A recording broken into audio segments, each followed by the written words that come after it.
أعوذ بالله السميع العليم من الشيطان الرجيم. بسم الله الرحمن الرحيم. ولي الصالحين، الحمد لله وأشهد أن لا إله إلا الله وحده لا شريك له، قال في محكم تنزيله: وذكر فإن الذكرى تنفع المؤمنين. وأشهد أن سيدنا ونبينا وحبيبنا محمدا رسول الله، أرسله الله بالهدى ودين الحق فقال: الدين النصيحة. فاللهم صل وسلم على هذا النبي المعلم وعلى آله وصحبه وسلم تسليما كثيرا إلى يوم الدين. الحضور الكريم، السلام عليكم ورحمة الله تعالى وبركاته. كلمتي التي تتعلق بالتربية وعلاقتها بما يحدث هناك في فلسطين، غزة على وجه التحديد، استمد العون من الله تبارك وتعالى يعني في هذه العجالة نتحدث على موضوع التربية. في الحقيقة مصطلح التربية من المصطلحات العظيمة والثقيلة جدا، لكنها فقدت بريقها في عالم الناس اليوم وصارت باهتة اللون من فرط الحديث عنها ومجرد الحديث عنها. لأن التربية أو حقيقة التربية ليست كتب تقرأ وإن كان القراءة مطلوبة، ليست محاضرات تلقى وإن كان هذا أيضا مطلوب، ليست أفكار يعني يبدعها أو يبرع فيها سين أو عين من الناس. التربية الحقيقية أعمال تستغرق على الإنسان كيانه كله. التربية تكاليف تطلب من الإنسان يؤديها يعني في روحاته وغدواته، في صباحه ومسائه. التربية مجموعة من الواجبات علينا الوفاء بها لأنفسنا ولربنا ولمن حولنا. التربية عمل، لذلك فقدت هذه القيمة بريقها عند المسلمين، إما لأننا نتحدث عنها وحسب، يعني ننظر لها وحسب، أو في أحسن الأحوال حينما نأتي لتطبيقها نستورد من الغرب ومن الشرق ما زاد عن حاجاتهم لنفرضه على أبنائنا وبناتنا حينما نتحدث على مسألة التربية في مجال ما يسمى بالمنظومة التربوية. والتربية حينما نتأملها في القرآن الكريم نجد أنها قد وردت مرتين بهذا التعبير. مرة في سورة الإسراء في قول الله تبارك وتعالى: وارحمهما كما ربياني صغيرا. ووردت مرة أخرى في سورة الشعراء في قوله تبارك وتعالى: ألم نربك فينا وليدا. قال لك التربية هنا معناها الرعاية والحفظ. والتربية وردت في القرآن بتعبير أعم وأثقل حينما امتن الله بها على الخلق، على المسلمين على وجه التحديد، حينما قال: لقد من الله على المؤمنين إذ بعث فيهم رسولا من أنفسهم يتلو عليهم آياته ويزكيهم ويعلمهم الكتاب والحكمة وإن كانوا من قبل لفي ضلال مبين. التربية هنا وردت بلفظ التزكية الذي يعني التطهير، التصفية، التنمية، كل هذه المعاني مقصودة في كلمة التزكية. إذن حينما تتحدد المفاهيم، حينما ندرك ما معنى التربية، حينما ندركها يعني نتلمس حضورها المادي في المشوار البشري. نبدأ مثلا من اللحظة الأولى التي اصطفى الله فيها آدم عليه السلام لمهمة عمارة هذه الأرض. ما كانت صفة هذا الإنسان اللي هو سيدنا آدم عليه السلام؟ صفته كانت العلم الشامل. قبل أن يناط بالتكليف نتاع عمارة الأرض، ربي قال: وعلم آدم الأسماء كلها.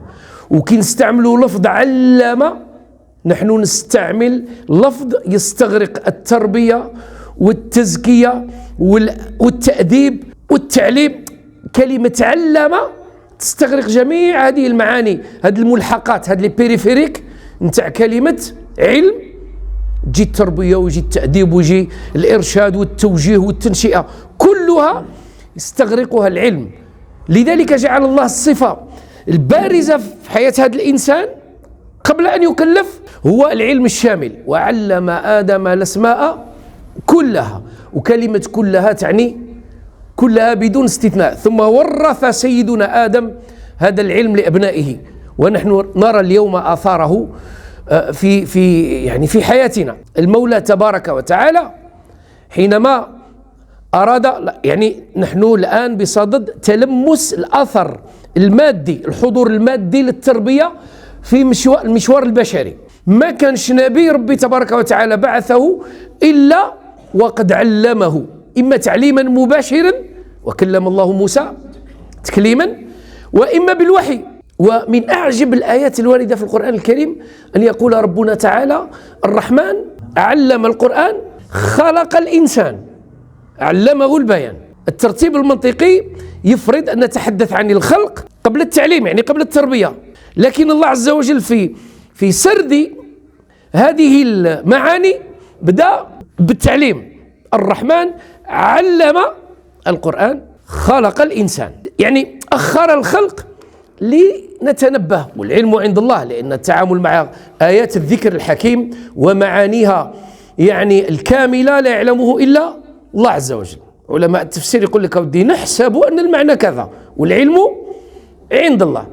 فمما نحسب أنه مقصود في الآية أن ندرك أن مسألة التنشئة، التربية، التعليم راها أهم من وجودك المادي، لأن المسلم ولا أي إنسان عنده وجود مادي قادر راح يمشي بقدميه الصغيرتين على الأرض، موجود، لكن لا علم له، لا فهم، لا تربية، هذا ميت وإن مشى بقدميه الصغيرتين على الأرض.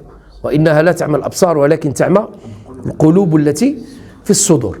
فلاحظ حينما أراد الله أن يصطفي نبيه، يعني نختصر المسافة البشرية نتاع جميع الأنبياء ونمشي من عند سيدنا آدم عليه السلام إلى سيدنا رسول الله صلى الله عليه وسلم. كيف اصطفى الله هذا النبي؟ كيف رباه؟ كيف علمه؟ من اللقطات التربوية يعني البارزة ما نزل في بواكير الوحي في بدايات نزول القرآن. ربي يقول هذا النبي الذي بات يعده لمهمة يعني هداية البشرية، بل هداية الوجود كله، وما أرسلناك إلا رحمة للعالمين. يقول له: يا أيها المزمل قم الليل إلا قليلا نصفه أو انقص منه قليلا أو زد عليه ورتل القرآن ترتيلا. استعداد تربص مغلق، وقته الليل، موضوع العمل فيه القرآن تلاوة تدبرا، الصلاة، الركوع، السجود. لماذا التربص؟ إنا سنلقي عليك قولا ثقيلا وإن أشق. إلا كان جماعة الوظيفة العمومي يبغيو يديروا معنا ولا نقولوا لهم بالدليل بالقرآن باللي أشق مهنة، أشق وظيفة يطلع بها إنسان في هذا الوجود هي التربية، هي التعليم.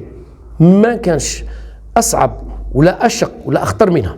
لذلك اصطفى الله لها من خلقه خيرة خلقه وهم الأنبياء والمرسلون عليهم الصلاة والسلام. ورغم ذلك فإن النبي يوم القيامة يحشر وقد أدى وظيفة التربية ولم يتبعه إلا بعض النفر، ومن الأنبياء من يحشر وليس معه توحد ما سمع له، لأن التربية مهمة صعبة جدا. حينما عرفها علماؤنا قال لك هي الأسلوب الأمثل في التعامل مع الفطرة البشرية، توجيها مباشرا بالكلمة وتوجيها غير مباشر بالقدوة وفق منهج خاص ووصولا إلى هدف خاص. هذه العملية هذه اختار الله لها من خلقه خيرة خلقه. وها هو ذا يصطفي رسول الله قبل أن يكلفه بالمهمة. والنبي صلى الله عليه وسلم وقد تربى وتعلم في الملأ الأعلى وفي حضرة الله تبارك وتعالى. ماذا سيفعل حينما يبدأ تبليغ هذه الرسالة؟ سيبدأ بعملية التربية، وقد أعد لذلك مدرسة سميت في السيرة النبوية مدرسة الأرقم بن أبي الأرقم. ماذا تكون هذه البيت التي كان يجتمع فيها الصحابة إلى رسول الله صلى الله عليه وسلم؟ ماذا كان يفعل النبي؟ كان يربي، كان يعلم. لأن الإنجاز، لأن الثمار التي نلمس آثارها ونكحل أعيننا بجمالها في الواقع كلنا يفرح، كلنا يسعد، بل يطير فرحا حينما يرى المقاومة تدك معاقل الصهاينة والأعداء. كلنا نفرح. لكن هل يطرح بعضنا السؤال على نفسه ما فعل هؤلاء حتى وصلوا إلى ما وصلوا؟ إنها تربية. لا يوجد إنجاز في هذا الوجود ليس مسبوقا بتربية، والتربية بشقيها يعني بمقاصدها السيئة عند من يسبحون بحمد الشيطان، وبمقاصدها الحسنة عند من يسبحون بحمد الرحمن. وقد رفع أمامنا الشيخ الآن بالبشير حسين هذه الوثيقة. هذه وثيقة قوم اختاروا أن يسبحوا بحمد الشيطان، اليهود الصهاينة. نعم يربون أبنائهم، لكن على ماذا؟ على غير الفطرة، على غير ما يرضي الله تبارك وتعالى. وقد بانت آثار هذه التربية في هذه الحرب الأخيرة، وإن كان هذه الآثار رها باينة منذ أمد لمن كان له قلب أو ألقى السمع وهو شهيد. وبدأ تلاميذ المدرسة المحمدية يؤدون أدوارهم، فكيف كانوا ينجزون؟ إذا ما أردنا أن نربط يعني مسألة التربية والتعليم نربطوه بالإنجاز الحاصل والذي يحصل على الواقع. ممثلا في بيت المقدس تحديدا، كان أول من فتح بيت المقدس بعد وفاة النبي صلى الله عليه وسلم هو سيدنا عمر بن الخطاب رضي الله عنه سنة 16 هجرية. من أقوى اللقطات التربوية في فتح بيت المقدس هي اللحظة التي وقف فيها سيدنا عمر بن الخطاب يستعد لدخول بيت المقدس ليستلم مفاتيحها. حينما فتحها كان يرتدي لباسا رثا، ومظهره لم يكن يعني مشرقا بالمفهوم المادي، لم يكن لامعا. فقال له أبو عبيدة بن الجراح، قصة معروفة، قال له كان أولى بك يا أمير المؤمنين أن ترتدي لباس الفاتحين المنتصرين، يعني الأبهة. وأبو عبيدة في هذه الخرجة عندها الصح، ما كانش غلط. أبو عبيدة والله ما كان غلط، خص المظهر تاع المسلم يكون كما ينبغي، لكن هذا اجتهد وله نظرة وهو مصيب، وسيدنا عمر بن الخطاب اجتهد أيضا وله نظرة وهو مصيب، واحد فيهم مغلط. هكذا نفهم. فواش قال له سيدنا عمر بن الخطاب؟ قال له والله لو قالها غيرك يا أبا عبيدة لكان لي معه شأن آخر. شو التربية؟ قالوا كنا أذلاء فأعزنا الله بالإسلام، فمهما ابتغينا العزة في غير الإسلام أذلنا الله. هو الفتح، هذا الفتح الذي سيستلم ثماره، سيأخذ مفتاحه عمر بعد لحظات، لم يأتي من فراغ، إنه مسبوق بتربية تجعل الجنرال يعني أبو عبيدة يراعي مسألة المظهر الحسن في الإسلام وهي من التربية، وتجعل سيدنا عمر بن الخطاب يراعي مظهر آخر وقيمة أخرى وهي في التربية الإسلامية، وهي التواضع لله ثم استشعار نعمة هذا الدين. سيدنا رسول الله صلى الله عليه وسلم كيف فتح مكة على دابته دخل مكة وهو مطأطئ رأسه تكاد لحيته أن تلمس سنام الدابة، الحدبة نتاع الجمل اللي كان فوقها أو الناقة. هكذا دخل فاتحا. أبو عبيدة عندها الصح وعمر عندها الصح، وهذا الصح قاع مصدره رسول الله صلى الله عليه وسلم. لقطة تربوية ناصعة ساطعة صحيحة وصريحة ندرك من خلالها أن الإنجاز ما يجيش من فراغ، الإنجاز مسبوق بتربية. مور سيدنا عمر بن الخطاب جاء صلاح الدين الأيوبي. صلاح الدين الأيوبي الحكم نتاعه بدأ سنة 567 هجرية. كلنا في 15 ثانية نسمعوا ولا حتى نقرأ بأن صلاح الدين الأيوبي فتح بيت المقدس، أقل من 15 ثانية، حل 10 ثواني. لكن أغلبنا لا يعرف ماذا فعل الرجل حتى استطاع فتح بيت المقدس. أكثرنا لا يطرح هذا السؤال، ماذا فعل الرجل حتى استطاع أو حتى فتح الله على يديه؟ واش دار هذا الرجل؟ ومناهج التربية والتعليم في العالم الإسلامي فيما أعلم، والعلم عند الله، الأمر يحتاج إلى تأكيد، ما فيهاش. بعد عندنا المنظومة التربوية تاعنا لا تأتي على ذكر ما فعل الرجل حتى استطاع أن يفتح. وهنا تبدأ تفهم لماذا يكثر حديثنا عن التربية ثم لا نرى مخرجات يعني وثمار تفرح لها القلوب وترتاح لها النفوس. علاش ما كانش هذا الأثر الإيجابي؟ كنا منذ قليل مع الحاج منصور دروك نتكلموا، وليداتنا راهم اللي يطلع لهم النهار هما يقرا الدوام الصباحي والدوام المسائي، يعاود يخرج يمشي يدير الدروس الإضافية والدروس راهم غير يترباو، راهم غير يقراو ويتعلموا، والنتائج بالكاد يحصلون ما كان أسلافهم يحصلون دون دروس إضافية ومع بركة في الوقت، ونلعبوا ونطيروا ونديروا كل شيء والنتائج كانت أفضل. صلاح الدين الأيوبي تولى الحكم سنة 567 هجرية، توفى رحمه الله سنة 589 هجرية، فتح بيت المقدس سنة 583 هجرية. يعني استغرق بعد أن تولى الحكم، استغرق الإعداد لفتح بيت المقدس 16 سنة والسيد يخدم.